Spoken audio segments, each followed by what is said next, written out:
Selamat pagi kekasih Yesus Kristus, Majelis Jemaat GKP Romangun dan tim multimedia mengucapkan Shalom Elohim untuk kita semuanya. Terima kasih. Tetaplah tinggal di rumah untuk memutuskan mata rantai peredaran dan penularan COVID-19.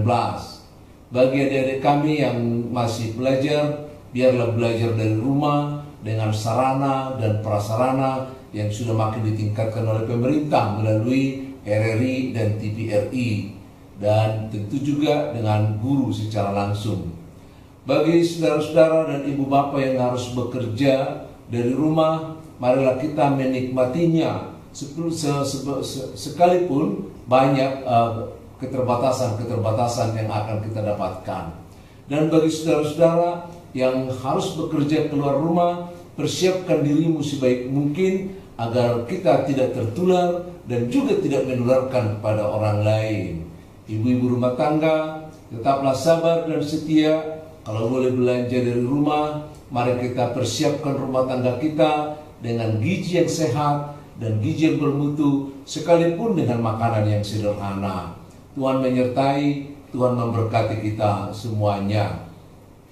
Sapaan rohani kita pada hari ini adalah dari Yohanes 10 ayat yang ke-11, sebagaimana bacaan harian dari Almanak GKP yang boleh kami kutip untuk kita semuanya. Di sana dikatakan, "Akulah gembala yang baik, dan gembala yang baik memberikan nyawanya bagi domba-dombanya." Saudara-saudara, kalau tanggal 4 yang lalu, hari Senin yang lalu, kita mendengarkan sapaan rohani dari Hesekiel 34 ayat yang ke-11, di mana Allah menyatakan, "Aku akan mencari domba-dombaku." Karena domba-domba Allah terserak-serak oleh karena para gembala-gembala yang kurang memberikan perhatian, di mana para gembala itu lebih mengeksploitasi domba-domba untuk kepentingan mereka. Yang gemuknya mereka makan, susunya mereka minum, bukan dibagi kepada anak-anak domba, atau sisa-sisanya yang diberikan. Mereka mengambil bulunya, kulitnya, dan lain sebagainya. Tapi mereka membiarkan yang lemah, membiarkan yang sakit, membiarkan yang tersesat, sehingga domba-domba itu terserak-serak di bukit-bukit dan di gunung-gunung. Maka Tuhan sebagai pemiliknya mengatakan, "Aku akan mencari dombaku dan aku akan menggembalakan sendiri domba-dombaku." Saudara-saudara, Allah sebagai gembala yang baik sudah tidak asing bagi bangsa Israel, karena banyak analogi, banyak perumpamaan yang diberikan untuk menggambarkan kalau bangsa Israel adalah sebagai domba Allah dan penggembalanya atau gembalanya adalah Allah sendiri. Apalagi kalau kita mengikuti nyanyian dari Mazmur 23 yang dimasyhurkan oleh Daud, menggambarkan bagaimana gembala yang baik itu, bagaimana Allah itu sendiri memberikan kebutuhan yang sangat pokok bagi domba-dombanya, bahkan memberikan juga kebutuhan keamanan dan kebutuhan-kebutuhan lainnya diberikan, karena Allah sangat bertanggung jawab dan domba-dombanya menikmati hubungan atau relasi antara Allah sebagai gembala dan bangsa Israel sebagai domba. Kalau pemikiran itu sudah pakem, sudah jelas bagi mereka, tiba-tiba di zamannya Yesus 2020 tahun yang lalu, pada waktu Yesus muncul sebagai seorang penggembala di tengah-tengah bangsa Israel dengan memiliki 11 murid dan sekian banyak pengikutnya. Ketika itu dalam Yohanes 10 ayat 11 dikatakan sebagai penggalanya atau temanya, "Aku adalah gembala yang baik." Pernyataan itu mengingatkan bangsa Israel tentang Allah sebagai gembala yang baik dan bangsa Israel sebagai dombanya. Dan kemudian ketika Yesus mengatakan, "Aku adalah gembala," adalah untuk menyatakan, menegaskan kepada bangsa Israel kalau dia adalah sesungguhnya Allah yang menjadi manusia yang datang ke tengah-tengah dunia ini. Dan selanjutnya Yohanes juga mengutip itu dalam Yohanes 1 ayat yang pertama, yang adalah firman Allah yang menjadi manusia, khususnya di ayat yang ke-14. Pernyataan ini memang seringkali menjadi pemahaman yang sangat rumit bagi orang Kristen dan khususnya juga bagi non-Kristen. Seringkali menjadi perdebatan yang panjang, apalagi masa sekarang ini. Muncul satu pendapat yang mengatakan Yesus bukan Allah karena Yesus tidak pernah menyatakan diri, "Akulah Allah, sembahlah aku." Betul, memang Tuhan Yesus di dalam pelayanannya sampai dia mati, bahkan setelah bangkit pun tidak menyatakan, "Akulah Allah." Tapi yang dia katakan adalah, "Lihatlah pekerjaan yang aku lakukan." Jadi dia tidak seperti manusia biasa yang terbiasa mempopulerkan, menyatakan diri sebagai seorang yang hebat dan lain sebagainya. Bahkan manusia zaman sekarang juga nggak kayak gitu lagi ya. Masih pernah nggak mendengar ada orang kaya mengatakan, "Aku orang kaya," gitu ya? Nggak ada kan? Bahkan banyak sarjana-sarjana sekarang S1, S2, S3 nggak mau menyebut namanya hanya karena ditelitinya bapak sekolah di mana, tamatan apa, lalu kemudian terungkap kalau di S1, S2, S3 dan lain sebagainya.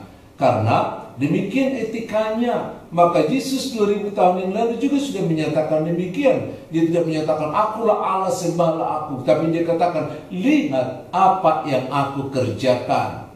Karena setiap orang akan dilihat dari pekerjaannya. Bahkan pohon itu akan dikenal dari buahnya. Maka ketika Yesus mengatakan, "Akulah gembala yang baik," dia mau mengatakan, kalau engkau percaya dengan Allah yang menjadi gembala yang mencari domba-dombanya dan mau berkorban untuk domba-dombanya, akulah itu. Di sini aku ada. Dan lihat nanti buktinya, aku akan memberikan nyawaku untuk domba-dombaku. Oleh karena itu saudara-saudara, itu memberikan satu kenyamanan bagi kita. Itu memberikan satu ketentraman bagi kita. Karena Allah yang imamen itu, yang sangat jauh itu, sebagaimana dikonsep oleh Yesaya, ternyata sekarang menjadi Allah yang Immanuel, yang imamen, yang bersama dengan manusia, yang merasakan kemanusiaan kita, yang merasakan kepedihan kita, merasakan kesulitan-kesulitan kita, merasakan betapa sakitnya yang kita hadapi. Dan dia juga merasakan itu karena Allah yang begitu jauh itu, yang digambarkan di surga sana, tapi melalui Yesus Kristus, maka dia sudah menjadi Allah yang imamen, Allah yang dekat dengan manusia, bahkan Allah yang bersatu dengan manusia. Itu sebabnya Yesus mengatakan, gembala yang baik menyerahkan nyawanya bagi domba-dombanya. Artinya gembala yang baik, Allah yang menjadi manusia, yang adalah gembala yang baik, kebaikannya, keilahiannya akan ditunjukkan dari perbuatannya, berkorban bagi domba-dombanya. Dia berkorban untuk memberikan jaminan bagi kita tentang kebutuhan yang mendasar. Dia memberikan kebutuhan sandang, pangan, dan papan bagi kita di dalam kehidupan kita. Ketika Tuhan Yesus melayani, dia berkali-kali memberikan orang banyak makan. Ada 4.000, ada 5.000 orang, seperti yang dikatakan oleh banyak gereja sekarang, 3M. 3M artinya bukan 3 miliar, tapi 3M artinya adalah memberi mereka makan. Kalau Yesus dalam pelayanannya memberi mereka-mereka yang tersingkir, yang termiskin, teraniaya, terbelakang, tercecer untuk makan, maka sebenarnya kita juga gereja dalam persekutuan kita harus mendoakan, mengupayakan, memberikan 3M tadi, memberi mereka makan. Karena Yesus memberikan jaminan itu kepada kita. Kalau dia mau memberi kita makan, maka gereja sebagai perpanjangan tangannya melakukan itu dalam kehidupan kita sehari-hari. Bukan hanya itu, mencelikkan, membuka pandangan mereka bahwa Tuhan Sang Gembala itu akan memperhatikan kebutuhan-kebutuhan kita yang mendasar. Bukan hanya kebutuhan mendasar, dia juga memberikan kebutuhan yang berikut bagi kita, rasa nyaman, rasa aman. Dia katakan, akulah gembala yang baik. Dia akan menuntun kita, memberikan rasa nyaman. dan juga pengharapan yang nyaman bagi kita. Karena dia mengatakan, jangan gelisah hatimu, karena aku pergi untuk menyediakan tempat bagimu, karena di rumah Bapa banyak tempat. Saudara-saudara kekasih Kristus, memang banyak persoalan yang boleh kita hadapi di tengah-tengah dunia ini. Tapi mari kita berikan sugesti, mari kita berikan kekuatan kepada diri kita. Seperti Daud mengatakan pernah dalam Mazmur 42 dan 43, mengapa kau tunduk dan lesu wahai jiwaku?